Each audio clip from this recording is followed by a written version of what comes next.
notre culture nous impose cette étiquette. Mais, comme vous le savez, exprimer nos émotions nous libère d'une charge, d'un poids. Et ne pas les exprimer, c'est pas une force. Ça peut être même considéré comme une faiblesse. Si on est dans le mental à interpréter, à porter des jugements. Donc, c'est ni une force, ni une faiblesse, l'émotion, on sait, elle est là. Ce qui est important, c'est de l'utiliser. Et donc, je vais l'utiliser en l'exprimant ou sans l'exprimer, mais en tout cas, en la prenant en compte. Et en prenant en compte son intelligence. Du moment que j'ai considéré mon intelligence, mon émotion, alors ça fonctionne, ça suffit. C'est-à-dire que moi, je pense que, peut-être que je vais parler de moi, en fait, c'est par l'humilité que je peux exprimer, ça va devenir un moyen de le faire. Mais je comprends ce que vous dites, effectivement. Quand on est dans cette posture où on peut avoir peur d'être considéré comme faible, alors ça demande effectivement de l'humilité pour exprimer ses sentiments. Mais ça demande aussi beaucoup de sécurité. Parce que quand on parle d'humilité lors d'une expression d'émotion, on peut aussi porter un jugement sur la personne qui ne peut pas exprimer ses émotions. Et on peut la considérer comme orgueilleuse, ce qui n'est pas le cas. D'accord? Donc c'est juste pour replacer les choses comme elles sont. Une personne qui ne peut pas, qui a du mal à exprimer ses émotions, n'est pas orgueilleuse forcément. Au contraire, elle est en insécurité, donc elle a besoin d'écoute, elle a besoin d'être plus que d'être jugée. Je rebondis. Nous, en tant que coach, donc ça signifie que nous aussi, quand on est en coaching avec un client, nous devons aussi exprimer nos ressentis. Alors, c'est la question, en fait, c'est une question. Est-ce que c'est une intelligence? Est-ce que ça peut être utile aussi pour le coaching? Alors, je l'ai fait, j'ai exprimé les émotions, mais si vous l'exprimez à une personne qui peut entendre que exprimer ses émotions, ce n'est pas une faiblesse, alors allez-y. Mais si la personne considère que exprimer ses émotions c'est une faiblesse, alors vous pouvez être discrédité. Et du coup, vous avez besoin de cette confiance avec votre client. Donc c'est important de prendre en compte ce facteur. Et d'exprimer quand c'est pertinent de le faire. Alors dans la deuxième position, l'accompagnement se fait des étapes un peu plus longues en fait alors. C'est un peu plus long à décanter. Par rapport à quoi? Le fait que la personne doit accepter les émotions. Alors oui, selon la personne, elle va accepter plus ou moins rapidement de prendre en compte ses émotions. Ça demande un minimum de temps. Ça demande effectivement un minimum de temps, surtout quand cette personne est toute seule. Quand elle est avec vous et que vous l'accompagnez, ça va énormément accélérer les choses. Parce que dans la mesure où il y a une relation de confiance avec votre client, elle va s'appuyer sur vous. Donc, et là, vous pouvez l'aider à intégrer ce processus émotionnel assez rapidement. Et si vous êtes face à une personne qui est tout simplement pudique? Qui est comment? Qui est pudique. Une personne qui est pudique. Et qui interprète le fait que vous obligez de faire parler ses émotions comme une violence, comme une agression. D'abord, ce qui est important de dire, c'est que je ne cherche pas à faire exprimer les émotions de mon client. C'est-à-dire que je ne vais pas avoir de projet sur mon client. Par contre, je vais l'accompagner pour qu'il réalise son projet à lui. Et donc, je vais en parler avec lui. Et vous parlez de pudeur. Si cette pudeur l'empêche de réaliser son projet, alors je vais lui en parler. Je vais lui dire, voilà, je pense que, effectivement, c'est important d'exprimer ce que vous ressentez par rapport à telle ou telle situation. Exprimer ce qu'elle ressent ou l'aider à prendre en considération ce qu'elle ressent sans l'exprimer. Les deux. Les deux. Ça peut être l'aider à prendre en considération aussi.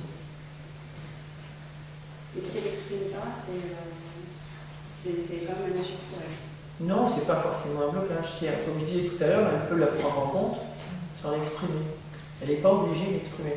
Donc elle peut être publique, comme vous dites, mais sans se tromper sur le sens de la pudeur. C'est-à-dire que ça ne l'empêche pas de prendre en compte son émotion.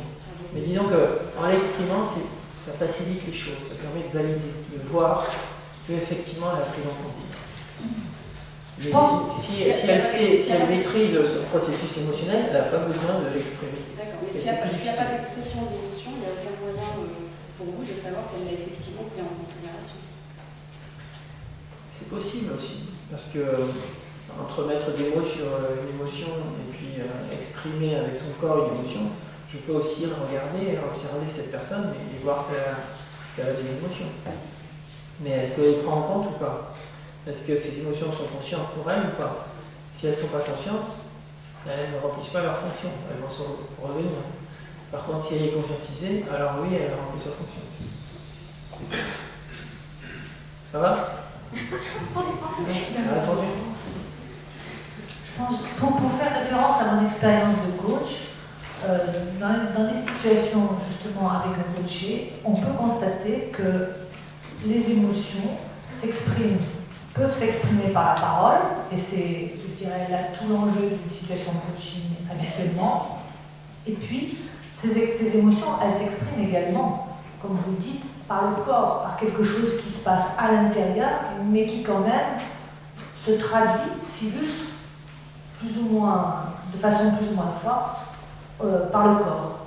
Et enfin, pour l'avoir constaté plusieurs fois, souvent le passage c'est l'émotion, le ressenti de cette émotion, et ensuite quelque chose qui passe par la parole, mais après seulement.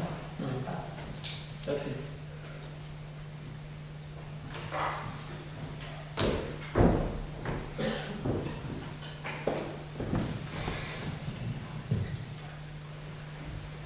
Je souhaite m'appuyer sur le livre de Carl Rogers qui s'appelle Le développement de la personne, où il explique la position de l'accompagnateur, où il illustre très bien que si l'accompagnateur est déjà lui-même conscient de ce qui se passe chez lui au niveau de ses émotions, sans spécialement les exprimer par la personne accompagnée, la personne qui est en face de lui, l'accompagné, va ressentir que son accompagnateur est serein par rapport à ses propres émotions, et il explique que ça peut faciliter justement la personne accompagnée à ou les exprimer ou à se sentir en phase ou à mieux accepter les siennes propres. Donc ça rejoint ce que disait Odile, c'est qu'effectivement il y a des choses, des signes qui vont passer, on va dire assez inaperçus, mais qui sont perceptibles, une relation assez imperceptible entre l'accompagnateur et l'accompagné.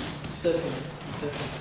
Il y a une communication infraverbale ou extraverbale. Et comme on sait, la communication, c'est, je crois, 30%, quelque chose comme ça, de verbal, et 70% de non-verbal. Donc, on peut comprendre l'autre sans qu'il s'exprime verbalement. Où est la limite entre, justement, pour un coach, où se situe la limite entre un thérapeute et un coach? Parce que si j'aborde dans un travail de coaching cette sensibilité à ce moment qui risque de provoquer, je ne sais pas si le mot est juste, une décompensation chez certains coachés qui n'ont pas l'habitude justement d'être en relation avec leurs émotions et qui brutalement vont être confrontés comme ça à des états intérieurs nouveaux, brutaux, bouleversants. Est-ce qu'on est formés, nous les coachs, pour arriver à apprendre déjà ce phénomène qui risque d'être assez surprenant pour le coach? Et jusqu'où avons-nous la possibilité, déontologiquement parlant, de droit d'accompagner dans ce domaine? Voilà. D'un point de vue de la déontologie du coach. Ok, oui, tout à fait. Je trouve que c'est important de parler de cette question parce que il y a beaucoup de personnes qui doivent y penser. La déontologie du coach et au-delà de la déontologie, la sécurité du client. Est-ce que excusez-moi, Oui.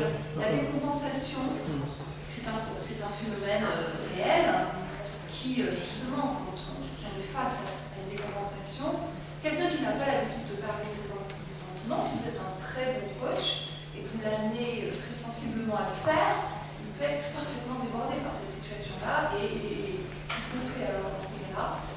Et est-ce qu'il y a des relais? Est-ce que fait-on? Alors justement, cette question est importante. Ça va rejoindre la réponse que j'ai donnée à madame.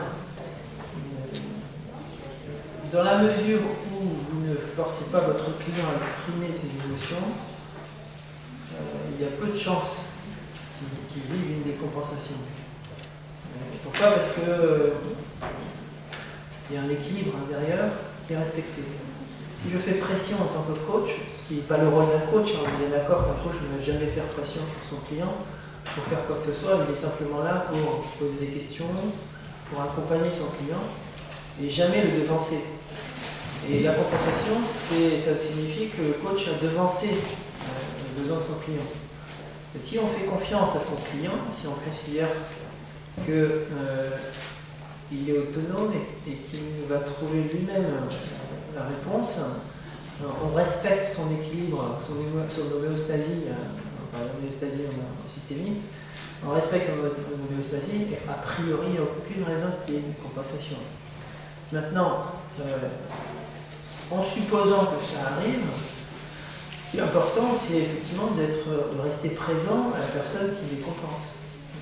C'est d'être là, c'est de s'occuper d'elle, c'est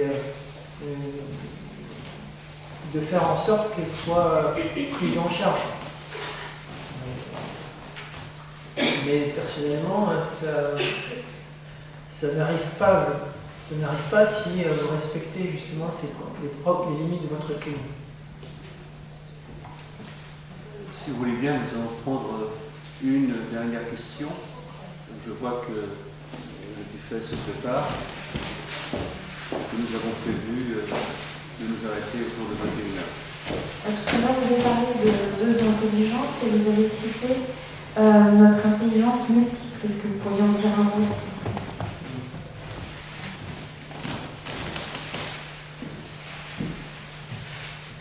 Alors, il y a un chercheur américain qui a fait Harvard, qui s'appelle Howard Gardner, qui, a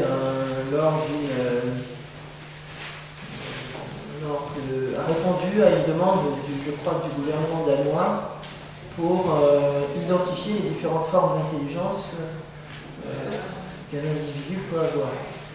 Et il a travaillé pendant 1 an, 2 ans sur ce projet, et il en est arrivé à identifier cette forme d'intelligence. Bien sûr, dans ces différentes formes d'intelligence, il y a l'intelligence émotionnelle.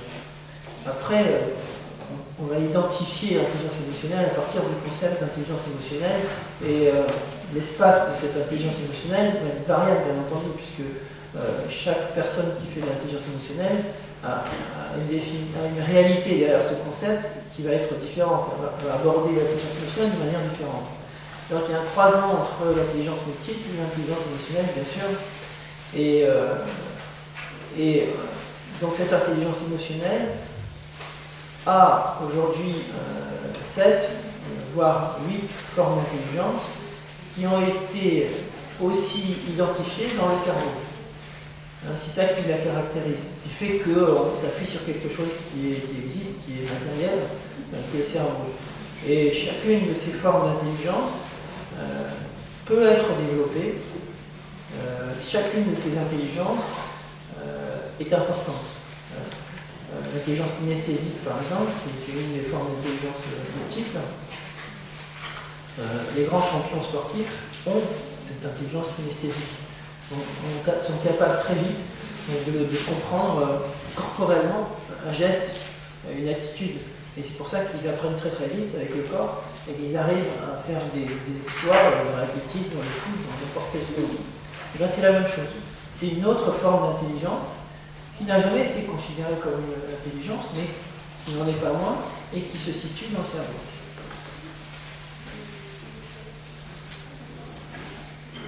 Nous te remercions, Gilles. Il y a Une question encore, Peut-être dernière une dernière. question, oui. Dernière. Il avait levé la main. Oui, oui. Si on peut lui passer le micro.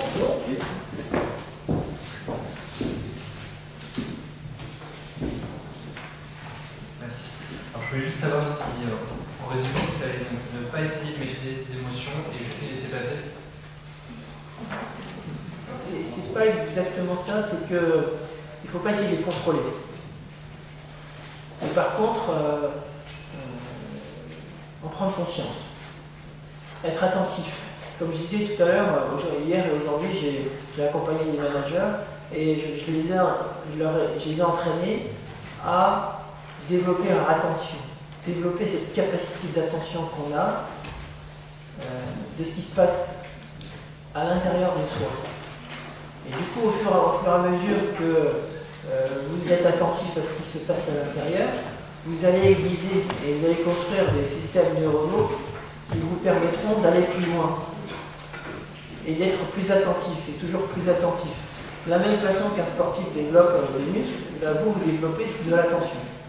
Mais au niveau du cerveau, il y a effectivement des neurones qui vont se fabriquer sur lesquels vous allez vous appuyer pour développer cette attention. Et on peut développer son attention indéfiniment, sauf peut-être à 90 ans, je ne sais pas, mais en tout cas on peut la développer très tard.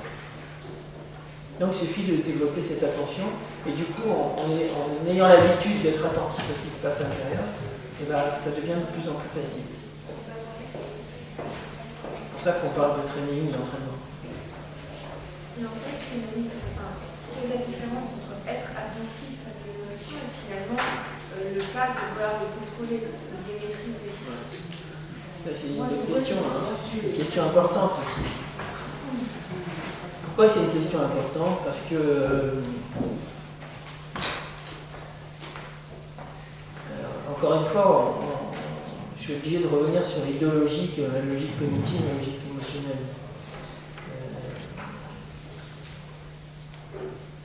Sur le yin et le yang, sur le masculin, féminin.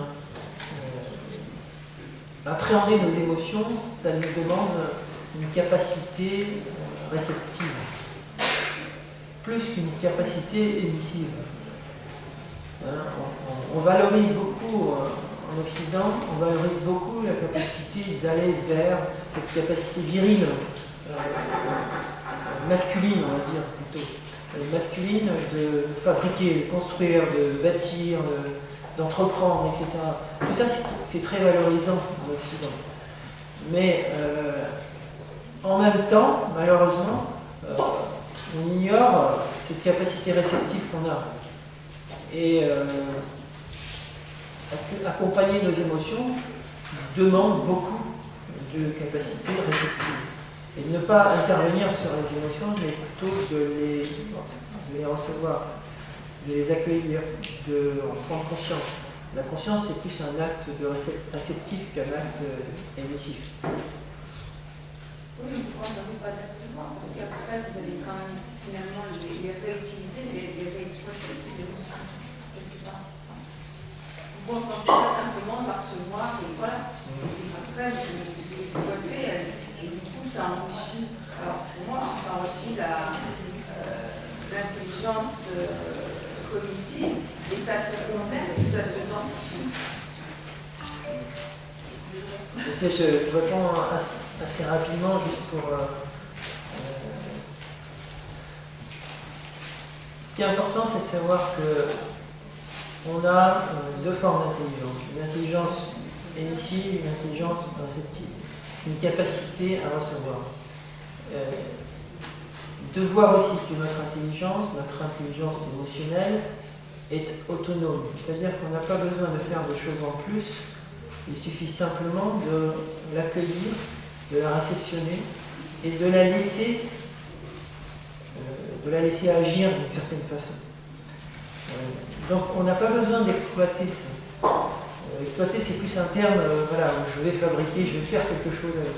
On a simplement besoin d'être réceptif à cette de la laisser s'exprimer. Voilà. Alors, le terme d'étatement nécessaire, plutôt de la combiner avec l'intelligence cognitive, Alors, oui. Du coup, ça permet d'avoir une intelligence globale qui Tout à fait, oui, là je suis d'accord, oui, effectivement.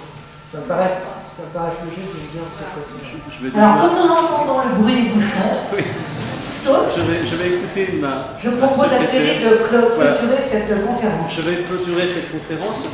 On a bien compris que le coach ce soir s'est enrichi comme le manager de quelque chose de différent d'autre, l'intelligence émotionnelle. Il y avait la communication, il y avait la process-com, il y avait d'autres éléments. Aujourd'hui, ce soir, on a appris quelque chose d'autre, on s'est enrichi de cette pratique. Je vous remercie. On va se retrouver, poursuivre peut-être pour certains ou certaines les questions avec le conférencier. Je vous remercie au nom du Cercle national du budget. Merci de votre venue. Merci.